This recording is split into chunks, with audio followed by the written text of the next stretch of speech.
Barkanku da zuwa Hausa Joy TV, tashar nishadi. Ku danna alamar subscribe domin samun shirye-shiryenmu kai tsaye da zarar mun dora. Mun gode.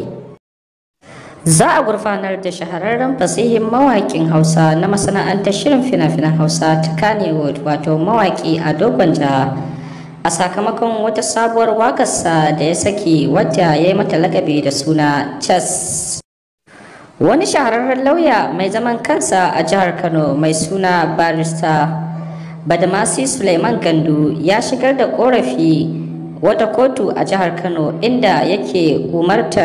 kuma karar hukumar Hisba ta jihar Kano akan cewa ya zama wajibi su kama wannan shahararren mawaƙi mai suna Ado Gwanja a sakamakon wata sabuwar waƙarsa da ya saki wacce ya mata lakabi da suna Cas.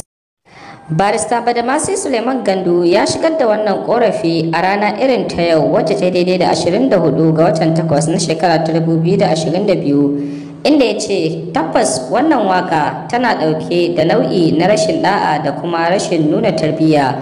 duba da cewa a yanzu 'yan mata da matan aure sun kasance suna amfani da irin wannan dama wajen rudar kansu tare da bibiyar irin waɗannan waƙoƙi na rashin da'a, suna kuma hawa bidiyon su suna ɗorawa a kafafen sada zumuntar TikTok. Wannan lauya bai yi ƙasa a gwiwa ba, inda ya ce ya ba wa hukumar Hisba ta jihar Kano 'yan kwanaki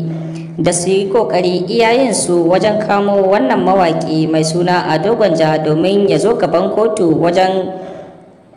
amsa tuhumar da aka shigar a kan shi na wannan sabuwar waka da yake yunkurin saki mai suna Cas. Idan mai sauraro bai manta ba, a cikin 'yan kwanakin da suka gabata ne wannan mawaƙi ya saki wata sabuwar waƙarsa wacce ya yi mata lakabi da suna War,